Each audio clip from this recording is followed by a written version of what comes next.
Shalom, shalom. Puji nama Tuhan. Puji nama Tuhan. Haleluya, haleluya. Kembali bersama saya, Pendeta Fernando Sinaga. Sekalipun saya berada di multimedia, tidak langsung di lokasi, namun saya percaya kuasa Roh Kudus tidak terbatas. Ada amin? Kuasa Roh Kudus tidak terbatas. Saya ingat ketika Rasul Paulus berada di penjara, dia masih bisa menuliskan tulisan-tulisan kepada beberapa jemaat. Dan tulisan itu mengubah hidup jemaat. Sekalipun Rasul Paulus tidak di lokasi. Ada amin? Karena tidak ada batasan kuasa Roh Kudus. Roh Kudus hadir di sini, Roh Kudus juga hadir di Rumbai. Ada amin? Kita berikan tepuk tangan kepada Tuhan Yesus. Haleluya. Haleluya, haleluya. Saya bahagia, saya rindu juga kita berdua sebentar. Kita menerima pencerahan, kita menerima kuasa Roh Kudus untuk mengerti pada hari ini. Mari, saya mengajak sekali lagi, lipat tanganmu, kita berdoa. Tuhan yang baik, Tuhan yang luar biasa. Kami bersyukur sepanjang ibadah ini, penyertaan Tuhan atas kami. Tuhan, hamba berdoa untuk umat Tuhan yang sudah datang, yang sudah buka hati. Tuhan, hamba berdoa, datanglah kerajaan-Mu. Jadilah kehendak-Mu di bumi seperti di surga. Tuhan, hamba meminta pada hari ini, yang sakit kesembuhkan. Pada hari ini, yang sedih dihiburkan. Pada hari ini aku berdoa, yang lemah dikuatkan. Kuatkan tulang-tulang kami, kuatkan jantung kami, kuatkan paru-paru kami. Aku berdoa di dalam nama Tuhan Yesus, organ-organ tubuh kami dijamah oleh Tuhan. Kami juga berdoa untuk keluarga kami, mungkin yang di luar kota. Sertai mereka, lindungi mereka. Kami percaya Tuhan Maha Kuasa, Tuhan Maha Hadir. Hari ini kami siap mendengarkan firman Allah. Berbicaralah, bersabdalah. Kami rindu menerima kuasa Roh Kudus. Kami rindu menerima manifestasi ilah di dalam kami. Berbicaralah, bersabdalah. Kami buka hati kami. Kami konsentrasi, kami ambil catatan, dan kami mencatat, maka kami merekam hal-hal yang penting agar kami tidak terlewatkan hal-hal yang istimewa ini. Berbicaralah, berkata-katalah di dalam nama Tuhan Yesus. Yang percaya kata amin. Amin. Sekali lagi kita berikan tepuk tangan bagi Tuhan Yesus. Haleluya, haleluya, haleluya. Amin. Bapak Ibu yang dikasihi Tuhan Yesus Kristus, hari ini topiknya adalah aturan surga. Aturan surga. Ya. Saya ada kabar baik saudara, bahwa masa depan saudara luar biasa. Bahwa masa depan kita dijamin Tuhan dahsyat. Katakan dahsyat. Dahsyat. Amin.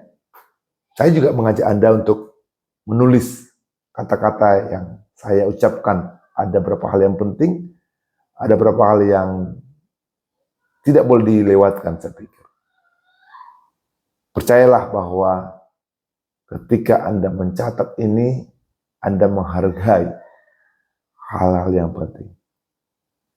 Amin? Baik, aturan surga. Masih ingat doanya Tuhan Yesus? Masih ingat doanya Tuhan Yesus? Bapa kami yang di surga, ya kan? Dikuduskanlah namamu. Apalagi? Datanglah kerajaanmu. Jadilah kehendakmu di bumi seperti di surga. Yesus yang berkata, Yesus yang mengajar murid-muridnya. Sekaligus Yesus yang memberikan arahan, tujuan kita ada di muka bumi ini. Amin. Datanglah kerajaanmu, jadilah kehendakmu di bumi seperti di surga. Ini saya percaya bahwa ini bukan hanya sekedar doa, ini hanya bukan sekedar kata-kata, tapi ini adalah tujuan utama. Bayangkan, Tuhan Yesus menyatakan purpose, menyatakan tujuan kepada kita agar pola pikir kita berubah, bukan seperti orang dunia atau agama lainnya. Dia bilang gini dengan jelas, datanglah kerajaanmu. Wah, jadilah kehendakmu. Dia tidak bilang gini, mari kita ke surga. Ya kan? Mari kita ke surga. Tapi dia bilang gini, datanglah. Dia mengundang kerajaan surga datang ke bumi. Beda kan konsepnya kan? Kalau beberapa orang bilang gini, mari kita datang ke gereja biar kita ke surga. Kita lihat di Alkitab. Alkitab dengan jelas bilang ini, datanglah kerajaan, jadilah kehendakmu di bumi seperti di surga. Artinya, saya baca, saya telaah, saya merespon apa yang Tuhan katakan. Salah satu yang datang dari surga itu adalah aturan surga. Kita tahu bahwa suatu kerajaan, suatu bangsa bisa disebut kalau dia punya land, tanah. Bisa disebut bangsa ketika dia disebut mempunyai bahasa. Dan suatu bangsa bisa disebut suatu bangsa ketika dia punya budaya, punya aturan. Amin. Nah, Tuhan bukan hanya meminta Anda dan saya berbahasa roh atau masuk dalam kerajaan sorga, tapi dia bilang gini, datanglah kerajaanmu, datanglah budayamu, datanglah aturan-aturan surga, datang ke bumi, datang ke rumahmu, datang ke gereja kita. Dan saya lihat di Alkitab, kita lihat pondasi awal penciptaan. Tuhan menciptakan alam semesta dengan teratur. Tuhan menciptakan bumi dengan teratur. Tuhan menempatkan pulau-pulau. Tuhan menempatkan planet-planet. Tuhan menempatkan cakrawala dengan sedemikian rupa. Teratur. Katakan teratur. Katakan teratur. Tuhan mengatur gelap dan terang. Tuhan mengatur siang dan malam. Tuhan mengatur sistem pergerakan cakrawala. Tidak ada tabrakan. Wow. Ketika Tuhan menciptakan bumi juga teratur. Dan saya percaya bahwa ketika keteraturan itu sudah Tuhan tunjukkan di semua ciptaan, saya juga percaya Tuhan pertama kali menciptakan manusia adalah untuk teratur, untuk mengelola, untuk manajemen, untuk pengaturan. Mari lebih dalam kita mengenal Tuhan. Bukan hanya haleluya, puji Tuhan, haleluya, puji Tuhan. Mari kita tidak malas, tapi kita gali kebenaran Tuhan. Kita gali karya Tuhan. Kita gali rahasia ilahi. Kita buka Kejadian. Catat ini ya. Kejadian 2 ayat 4 dan 5. Kejadian 2 ayat 4 dan 5. Saya baca untuk saudara. Demikianlah riwayat langit dan bumi pada waktu diciptakan. Riwayat, sejarah, histori. Ketika Tuhan Allah menjadikan bumi dan langit. Belum ada semak apapun di bumi. Belum timbul tumbuh-tumbuhan apapun di padang. Sebab Tuhan Allah belum menurunkan hujan ke bumi. Dan belum ada orang untuk mengusahakan atau mengatur tanah itu. Catat ini Bapak dan Ibu. Kita dapat pelajari dari ayat ini. Bilang gini, nomor 1, apa yang kita pelajari? Tuhan tidak akan pernah mengizinkan pertumbuhan jika tidak ada keteraturan. Sekali lagi, catat ini, rekam. Tuhan tidak akan pernah mengizinkan pertumbuhan, kelimpahan kepada saudara dan saya jika tidak ada manajemen. Amin. Buka mata, buka telinga, buka hatimu. Tuhan tidak akan pernah mengizinkan berkat datang kalau tidak teratur. Nomor 2 yang saya coba dapat dari ayat ini. Apapun yang kamu mismanagement, apapun yang kamu salah kelola atau salah urus, maka kamu akan kehilangan itu. Apapun yang salah urus, apapun yang salah kelola, dia akan kehilangan itu. Bahasa Inggrisnya, whatever you mismanage, you will lose. Itulah mengapa pengelolaan sangat penting dalam proses kehidupan kita. Apapun yang kamu tidak kelola, kamu akan kehilangan. Dengan kata lain, Tuhan tidak akan pernah memberikan apa yang kamu doakan. Tetapi Dia hanya akan memberikan apa yang kamu bisa kelola. Semua orang bisa berdoa. Semua orang bisa meminta. Tapi tidak semua orang bisa mengelola. Apa artinya kalau berkat itu datang tapi kita tidak bisa mengelolanya? Apa artinya blessing, berkat berlimpah kalau kita tidak bisa atur? Maka tidak terjadi apa-apa. Walaupun kita doa, puasa, firman, memuji. Kalau tidak teratur, maka itu tidak akan datang dari surga ke bumi. Kadang-kala kamu berdoa pada Tuhan, Tuhan, dan kamu tidak dapat apa-apa. Contoh, kamu minta rumah, tidak dapat rumah. Karena apa? Kontrakanmu masih kotor. Kamu minta mobil, belum dapat mobil, motormu saja, sepeda motormu aja masih kotor. Kamu minta sepeda motor, sepedamu masih kotor. Setialah dalam perkara-perkara kecil. Ketika Anda setia hal kecil, nanti ada tes kedua untuk dapat yang besar. Sebab itu, apa yang kamu pegang, apa yang kamu punya, udah tanggung jawabkan itu dulu. Bersihkan. Kalau sepedamu kotor, bersihkan. Berdua minta motor. Kalau motormu kotor, bersihkan motormu, servis motormu, agar dapat mobil. Kalau mobil kotor, bersihkan mobil itu biar dapat mobil kedua, ketiga.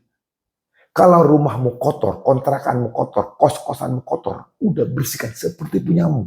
Dan lihat, ketika Anda bertanggung jawab mengatur kos-kosan, mengatur kontrakanmu lebih rapi, sekalipun bukan punya saudara, lihat Tuhan akan tes Anda. Dan ketika Anda lulus tes bersih dan rapi, maka akan ada berkat rumah milikmu. Itulah hukum keteraturan. Amin. Kadang-kadang kamu menghabiskan nonton 5 jam. Bayangkan, 5 jam nonton. Tapi kalau baca kitab hanya 2 menit. Gak heran. Saudara penuh dengan hal-hal duniawi. Gak heran. Kerajaan Allah tidak datang. Tapi itu, mari mulai teratur. Jika Bapak Ibu salah mengatur anak-anak, maka akan kehilangan anak-anak. Jika Bapak Ibu salah mengatur pernikahan, maka Anda akan kehilangan pernikahanmu. Jika salah urus uang, maka Anda akan kehilangan uang. Jika Anda salah mengurus apapun, Anda akan kehilangannya. Whatever you mismanagement, you will lose. Apapun yang salah urus, kamu akan kehilangan itu. Mari mulai teratur. Bapak Ibu punya warung. Buat teratur warungmu. Buat spesifikasi. Mana permen, letakkan sebaris permen. Mana beras, mana baygon. Jangan dicampur baygon dengan beras. Gak laku nanti. Orang mikir, aku beli beras si Amang itu, sampingnya ada baygon. Tormati mesin non. Ikan gak teratur. Kalau baygon beda buat baygon. Ataupun beda buat letak beras. Beda letak gula. Buat nama. buat keteraturan, buat manajemen stok, manajemen produksi. Catat itu di komputer, bila perlu catat di buku. Berapa jumlah beras, berapa jumlah gula, berapa jumlah baygon. Apa yang masuk, apa yang keluar, dicatat semua. Berapa harganya, jelas. Itu namanya teratur. Ketika Bapak Ibu udah teratur, maka warungmu tambah besar, jadi toko. Setelah toko jadi ruko. Ini kan rumah, toko. Itu ya cara Tuhan. Oleh sebab itu, aturlah tubuhmu. Kalau Anda dan saya tidak mengatur tubuhmu akan hilang. Ya, aturlah anak-anakmu, aturlah uangmu, aturlah pernikahanmu. Ada satu lagu, kita bikin romantis, bikin paling romantis. Atur pernikahanmu biar selalu romantis, suami istri romantis. Jangan pacaran aja hanya nanya-nanya, gimana kabarmu? Udah makan belum? Itu pacaran. Gimana kabarmu? Sudah minum belum? Itu pacaran. Tapi pada saat udah nikah, WA pun gak pernah pas kerja. Telepon gak pernah. Makanya kehilangan kan? Kehilangan kasihnya. Ya puji Tuhan masih kehilangan kasih. Kalau kehilangan orangnya gimana? Pergi deh ke tempat lain. Ya kan? Karena apa? Tidak ada keteraturan. Atur pernikahan. Atur keluargamu. Atur rumah tanggamu. Amin. Kita berikan tepuk tangan dulu kepada Tuhan Yesus. Haleluya, haleluya. Bapak Ibu yang dikasihi Tuhan Yesus. Jadi gini, krisis adalah akibat dari salah urus. Dan cara kita memperbaiki krisis adalah dengan mengaturnya. Dengan manajemen. Tuhan tidak akan memberikan apa yang kamu doakan. Tapi Dia hanya memberikan apa yang kamu mampu. Itulah sebabnya doamu tidak terjawab. Karena belum mampu mengelola. Karena belum mampu mengatur. Ada amin? Tuhan memberikan kuasa manajemen. Tuhan memberikan kuasa mengatur kepada manusia. Manajemen atau mengatur adalah kunci kelimpahan di setiap kemiskinan. Pak, Bu, saya doa. Kita berpindah dari kemiskinan kepada berkecukupan. Dari berkecukupan menjadi abundantly, wealthy, kelimpahan. Itu doa saya. Kita mulai dengan teratur. Teratur dulu hidupmu. Teratur. Ketika kita teratur, mulai dari diri sendiri, teratur kita. Maka akan ada peningkatan. Berhentilah dengan cara berpikir seperti orang beragama, religion. Tuhan tidak suka religion. Tuhan suka relationship. Tuhan tidak pernah membentuk agama. Tapi Tuhan membentuk hubungan. Dia mau ada koneksi, ada komunikasi. Tapi mulailah berpikir seperti orang-orang kerajaan Allah. Mari stop berpikir seperti orang agama, aturan yang duniawi, tapi belajar berpikir seperti kerajaan Allah. Kenapa? Kerajaan Allah memiliki aturan-aturan ilahi. Orang beragama, dia itu sukanya cari untung. Orang beragama suka cari mukjizat. Orang agama suka cari keajaiban. Dia datang ke gereja, dia tandang Tuhan. Kalau aku ke gereja, Tuhan aku minta berkat. Kalau aku datang ke gereja, aku minta keuntungan. Kalau datang ke gereja, aku minta kesehatan. Pak, Bu, ternyata Tuhan berkata gini, carilah dahulu kerajaan Allah dan kebenarannya. Maka semua itu akan dipertambahkan. Stop cari mukjizat. Stop cari berkat. Stop cari sukses. Anda akan gagal. Mari kembali ke rule-nya Tuhan. Prinsip Tuhan. Carilah dahulu kerajaan Allah dan kebenarannya dan aturan-aturannya dan praktekkan. Maka semua itu akan dipertambahkan kepadamu. Ada amin. Tepuk tangan kepada Tuhan Yesus. Haleluya, haleluya, haleluya. Orang beragama cari mukjizat. Orang beragama berdoa, Tuhan tolong aku, jaga aku. Beri aku usaha, beri aku uang. Padahal dia malas. Orang ini, uang itu datang karena kerja. Uang tidak datang karena duduk. Sekali lagi, uang tidak turun dari surga. Uang datang karena kerja.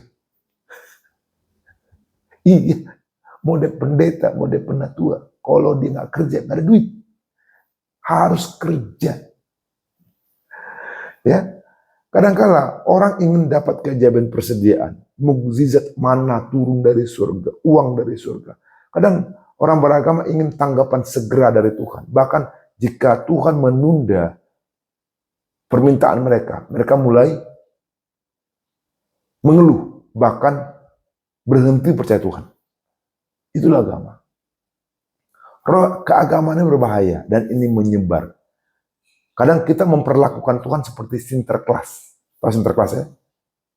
Minta, kalau kita baik nanti dikasih. Ya baik, oke lah.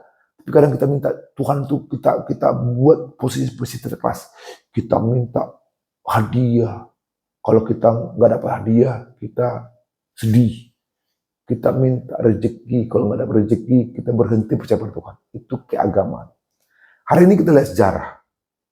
Ketika bangsa Yahudi cari mukjizat, cari keajaiban, apa ujungnya dia selamat?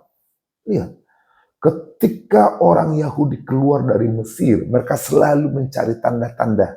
Mereka selalu cari mukjizat. Orang Yahudi minta makan, dikasih mana, langsung dari surga. Tiang awan, tiang api, bahkan kasut kakinya, sepatunya tidak rusak selama 40 tahun. Mana ada? Kita pakai sepatu paling 2 tahun udah kelar, udah berusak. Ini 40 tahun enggak rusak-rusak. Nah, melihat akhir hidup dari orang Yahudi ketika keluar dari Mesir. Generasi itu tidak menginjakkan kakinya di tanah perjanjian. Padahal semua 1 juta bangsa Yahudi itu menerima mukjizat, menerima keajaiban. Wow. Lihat, orang yang cari mukjizat belum tentu dia ke surga.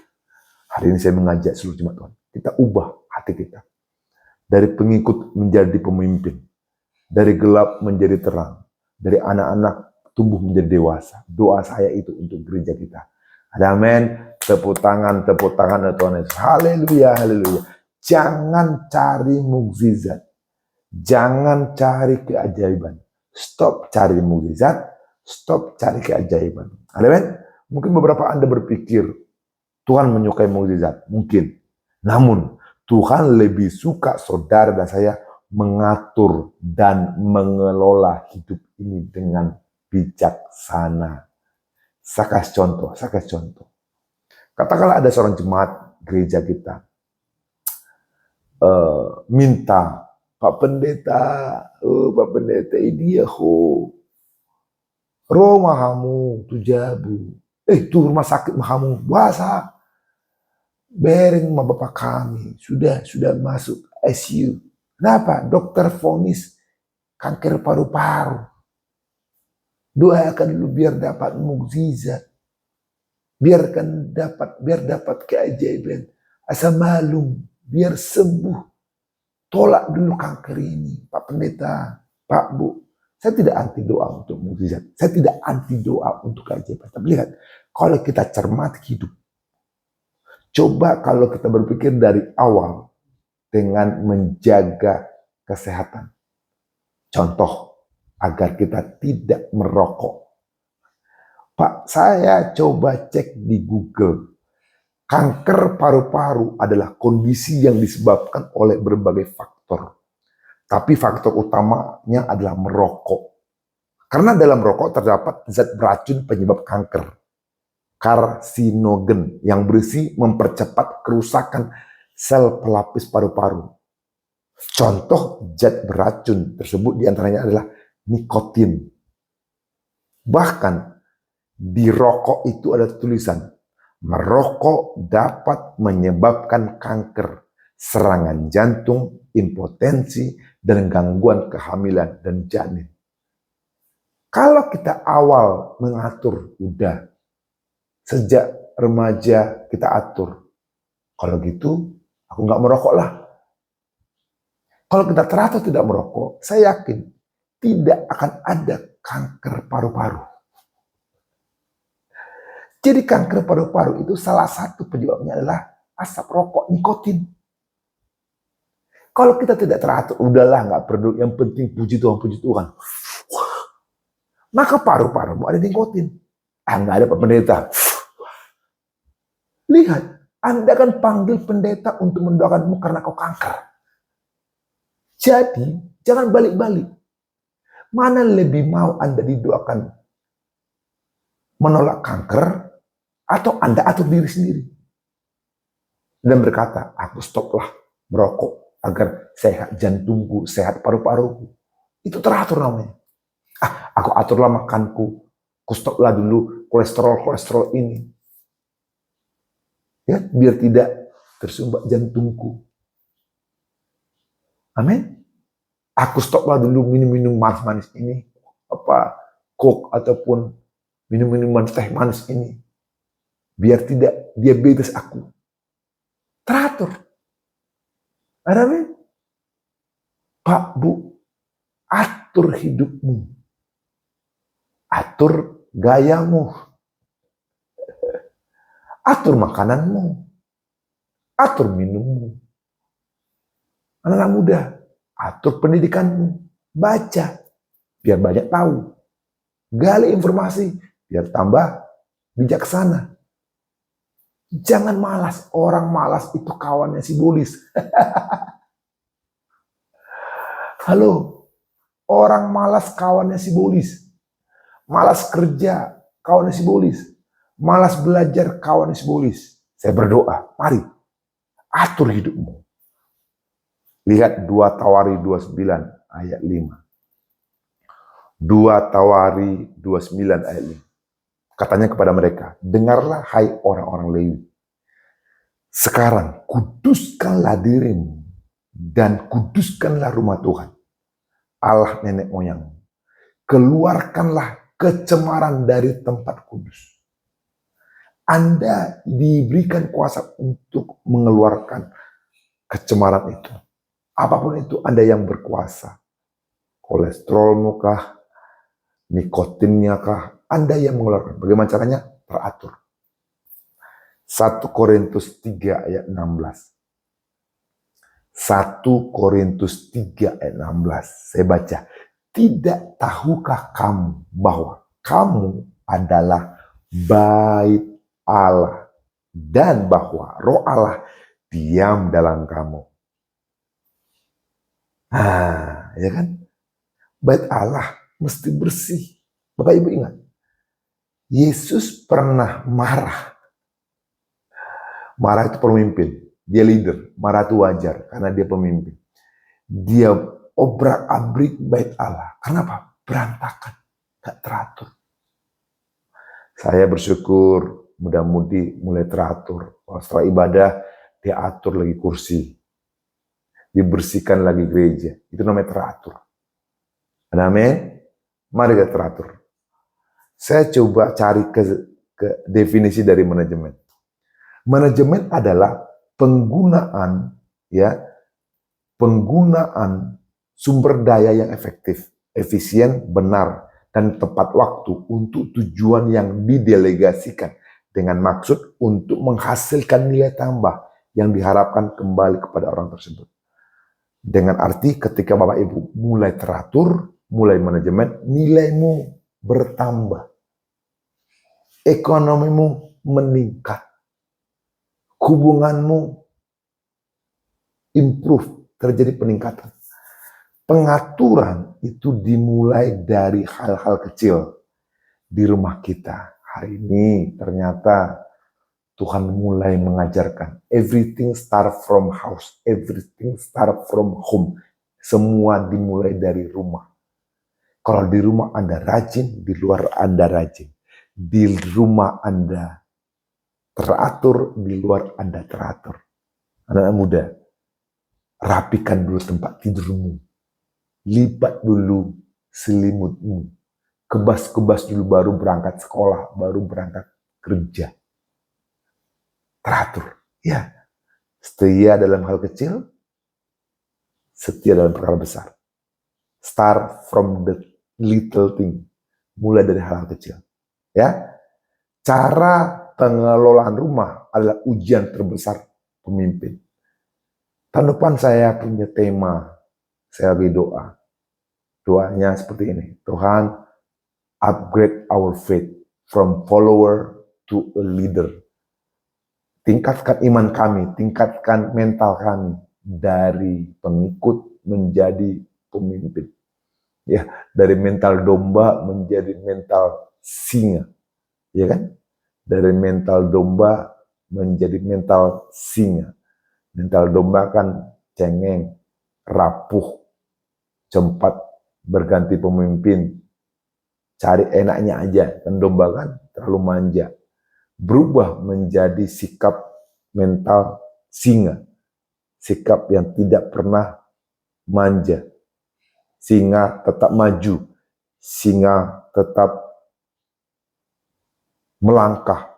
Tidak ada kata mundur. Sekali maju, tak maju. Singa berjuang. Singa kreatif. Singa mengejar potensi yang dia miliki. Bapak, Ibu yang setuju. Semua dari rumah. Bahkan Rasul Paulus bilang, lihatlah kalau kamu masuk ke rumah Tuhan. Kalau mau pelayanan, kalau mau berada di mimbar, katanya, kamu harus mengatur rumahmu dulu dengan sendiri. Mari kita buka 1 Timotius 3 ayat 1-7. 1 Timotius 3, 1-7. Syarat-syarat untuk pelayan di mimbar. Syarat-syarat bagi pelayanan. Syarat-syarat untuk jadi pemimpin. Lihat ini. 1 Timotius 3, 1-7. Ini untuk orang tua. Ini juga untuk anak muda. Ini untuk pengusaha. Ini juga untuk karyawan. Ini juga untuk mahasiswa. Ini juga untuk pelajar. Ini untuk pria. Ini juga untuk wanita. Dengar ini. Kalau ingin berubah dari pengikut menjadi pemimpin, dimulai dari rumah. 1 Timotius 3, 1-7. Benarlah perkataan ini. Orang yang menghendaki jabatan pemilik jemaat menginginkan pekerjaannya indah. Ya. Karena itu, pemilik jemaat haruslah seorang yang tak bercacat. Suami dari satu istri dapat menahan diri, bijaksana, sopan, suka memberi tumpangan, cakap mengajar orang.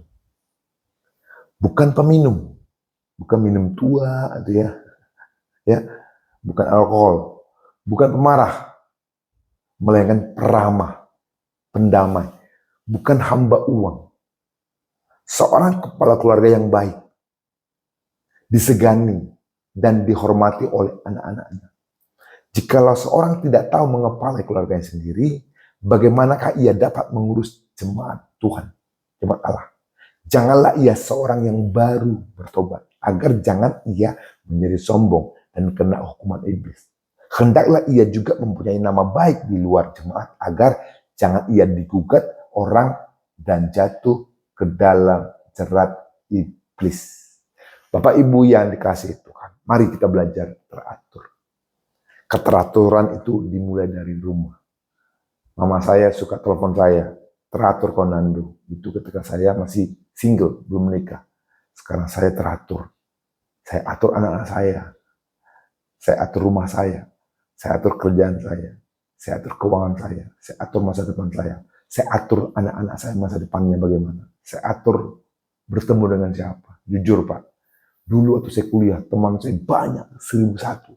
Saya aktif di organisasi, bahkan saya pernah menjadi ketua-ketua berbagai organisasi. Mulai dari kampus, saya ketua senat. Bayangkan, di kampus saya ketua senat. Kemudian ketua BEM, Badan Eksekutif Mahasiswa. Kemudian saya bentuk organisasi, saya leader, saya ketua umumnya, saya juga foundernya. Generasi pemuda mahasiswa kreatif pergi ke bangsa-bangsa memberikan Injil, memberikan obat-obat gratis, memberi makan gratis. Saya buat itu. Saya ciptakan, saya pemimpinnya. Dan saya banyak bergaul sama teman-teman. Teman saya ribuan dulu. Tapi setelah saya semakin dewasa, saya berpikir, saya udah punya keluarga. Ngapain saya ketemu banyak orang? Hanya untuk mendengar cerita-cerita, maaf kata, omong kosong, omdo-omdo. saya mulai pilah-pilah, mulai atur. Ketemu dengan siapa? Kalau eagle, kalau Raja Wali, ketemu dengan Raja Wali. Raja Wali jangan ketemu dengan ayam. Capek. Mari tingkatkan sikap saudara menjadi Raja Wali. Bertemulah, kalau pengusaha ketemu sama pengusaha, biar cerita ide. Kalau kontraktor ketemu dengan kontraktor, belajar kontraktor yang lebih. Kalau tukang ketemu dengan tukang, belajar tukang dengan tukang ahli. Biar meningkat tukang, bukan hanya kocok semen. Tapi nggak tahu buat bata, membuat acian, membuat cat. Tingkatkan skillmu. Setelah itu baru Anda menjadi kontraktor. Ya, saya doa Anda mulai teratur. Kalau daganganmu hanya satu, mulai 2, mulai 3, mulai 4, teratur. Catat semua. Catat keuanganmu. Catat barang-barang yang Anda jual. Dan berapa harganya, catat. Niscaya nanti akan peningkatan. Itu doa saya, jemaat Tuhan di Rumbai. Doa saya, saudara dan saya mengatur diri. Atur dirimu biar gak telat ke ibadah. Kan gereja jam 10. Berangkatnya jangan setengah 10. Yang secara perjalanan dari rumah ke gereja 35 menit. Telatlah. Itu hal kecil, tapi menjadi Anda pemimpin ketika Anda mulai atur. Atur. Dan saya juga bicara kepada multimedia. Pokoknya jam 10 mulai ya. Mulai. Pemimpin pujian datang lebih awal. Untuk apa? Teratur. Sehingga teratur. Tidak kucur-kucur, capek-capek, kosong-kosong. Udah mulai ya. Belum parkir motor. Lari-lari. Ternyata kancingnya belum dipasang. Karena nggak teratur. Doa saya, mari kita teratur. Teratur di rumah, teratur di gereja, teratur di perusahaan. Teratur di bisnis. Teratur di dagangan kita. Teratur. Perhatikan usaha kita. Perhatikan kerjaan kita. Saya percaya itu adalah kerajaan Allah. Amin. Datanglah kerajaanmu. Apa itu? Aturan surga. Aturan manajemen. Datanglah kerajaanmu. Jadilah kehendakmu di bumi seperti di surga. Tepuk tangan Tuhan Yesus. Haleluya. Kesimpulan. Beberapa tips mengatur hidup. Yang pertama, cukupkan dirimu. Cukupkan dirimu sesuai kebutuhanmu. Kadangkala kita minta doa, bahkan kita berdoa meningking krisis, meningking utang. Tidak, kita tidak tengking krisis, kita tidak tengking utang, tapi kita atur diri kita biar tidak krisis.